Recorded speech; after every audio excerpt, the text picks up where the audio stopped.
তো যাই হোক পিয়ালি ম্যাডামের পাহাড়ে উইদাউট অক্সিজেন ছাড়া যেটা উনি বলবেন মানে পরিশ্রম কি করেছেন কত সালে কি করেছেন ওনার মুখ থেকে শুনলে আমাদের ভালো লাগবে। এবং পিয়ালি ম্যাডামের মাও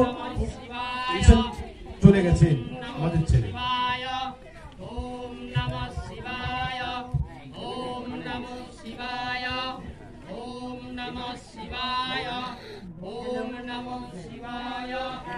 সবাইকে এখানে যারা বড়রা আছে তাদের সবাইকে প্রণাম জানাচ্ছি আর ছোটদের অনেক ভালোবাসা জানাচ্ছি। আর এই মগরার এই অনাথ আশ্রমে এসে আমার খুবই ভালো লাগছে। এত সুন্দর মানে প্রামাণিক স্যার এত সুন্দর একটা ইয়ে করছেন অনাথদের জন্য এবং এত সুন্দর মন্দির তৈরি করছেন।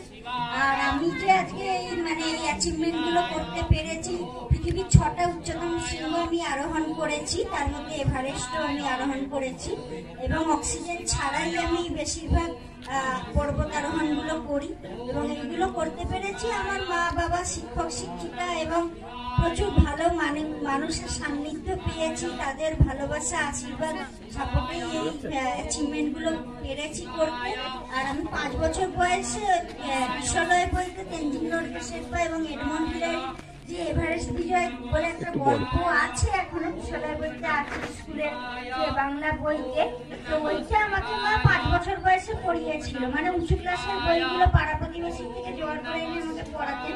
তো তখনই ওই গল্পটা থেকে আমার বায়না শুরু।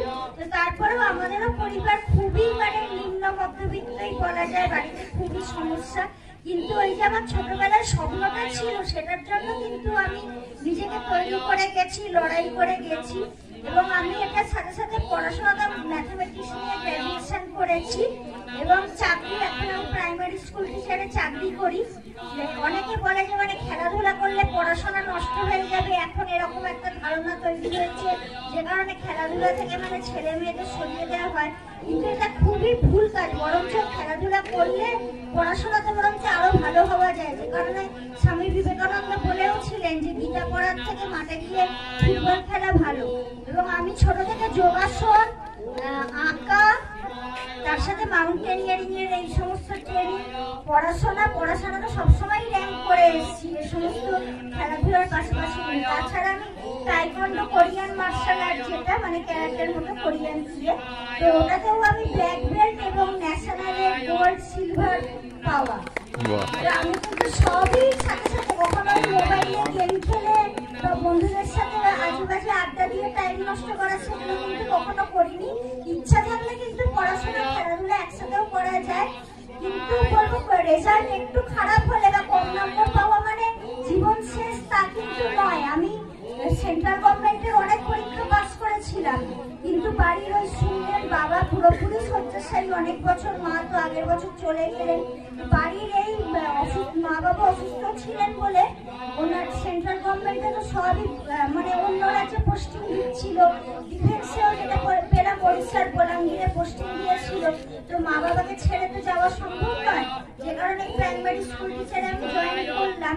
তো এই যে চাকরির পরীক্ষা আমি 13-14 ঘন্টা করে দিনে পড়াশোনা করতাম, তার সাথে সাথেও কিন্তু এই অভিযানের প্রিপারেশন পাহাড়ে ওটা সব আমি প্রিপারেশন নিয়ে গেছি। এবং আমাকে আজকে সারা পৃথিবী পর্বতারোহণের জন্যই কিন্তু চেনে, ম্যাথামেটিক্স নিয়ে পড়েছি বলে ভালো নাম্বার পেতাম বলে যে আমাকে সারা পৃথিবীর মানুষ চেনে তা কিন্তু নয়। সুতরাং আপনারাও যারা মানে খেলাধুলা নাচ গান যে যেটা ভালোবাসে সেটা নিয়েও পৃথিবীতে অনেক উঁচু জায়গায় পৌঁছানো যায়।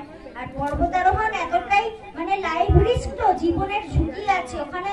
ক্রিকেট ফুটবলে যেমন হেরে হার জিত আছে, পর্বতারোহণে তো হার জিত মানে জীবন মৃত্যু এরকম একটা ব্যাপার হয়ে যায়। সেই কারণে আমাদের ট্রেনিং প্র্যাকটিসও খুব কঠিন হয়, যাতে সামান্য না ভুল আমরা করি, পাহাড়ে ভুল মানে মৃত্যু। আর ওখানে -50-60 ডিগ্রি সেন্টিগ্রেড তাপমাত্রা, এতটাই ঠান্ডা।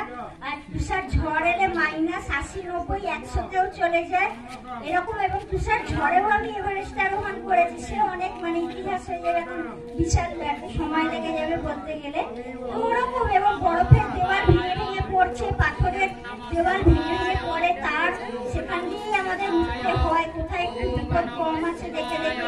পিঠে ভারী ব্যাগ 15-16 কেজি ওজন নিয়ে উঠতে হয়, পায়ে 5-10 কেজি জুতো থাকে, তাতে লোহার কাঁটা লাগানো থাকে, হাতে ওই আইসেক্স বরফ কুটার থাকে, ঘুমোনো ওই বরফ -50 বরফের ওপরে তারপরে বিউটেন গ্যাস জলও পাওয়া যায় না, ওই বরফ গলিয়ে জল করে খেতে হয় আমাদের। বরফ গলে জল হতে 1 ঘন্টা লেগে যায়, আবার কিছুক্ষণ রাখলে ওটা জমে বরফ হয়ে যায়, আবার তারপর ভেতরে আমাদের নিঃশ্বাস প্রশ্বাসটা জমে বরফ হয়ে যায় এরকম। আবার টয়লেট করতে গেলে ওই খাড়াই বরফের দেওয়ালে দড়িতে নিজেকে বেঁধে রেখে ঝুলে ঝুলে সব টয়লেট করে এইরকম ভাবেই আমাদের করতে হয়। আর প্রচুর ডেড বডি তো থাকে ওখানে, আবার ফাটল থাকে ওপরে বরফ পড়ে, তো তলায় ফাটল তো দেখতে পাই না, অনেক সময় ফাটলেও তলিয়ে যাওয়ার দিয়ে থাকি, যেমন ছন্দরায়ণ হয়তো নাম শুনেছেন, ওনার বডি পাওয়ায়নি, ওরকম প্রচুর পর্বতারোহী মানে এরকম থাকে। এবং ওখানে পচেও না, মনে হবে যেন জ্যান্ত মানুষ বসে আছে শুয়ে আছে, এত ঠান্ডা, পচে না।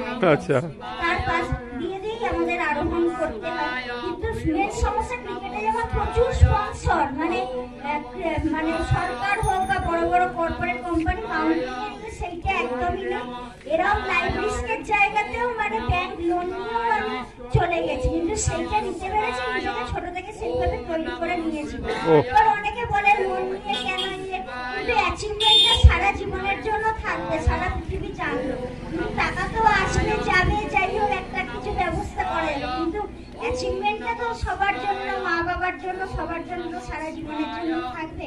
এই জন্য আরো আমার ভবিষ্যতে আরো অনেক অভিযানের পরিকল্পনা আছে, যাতে দেশের জন্য মানে অনেক ওয়ার্ল্ড রেকর্ড করতে পারি, সেটাও ইচ্ছা আছে। আর স্যারও ইউনাইটেড নেশনস থেকে আমাকে একটা স্কলারশিপের ব্যবস্থা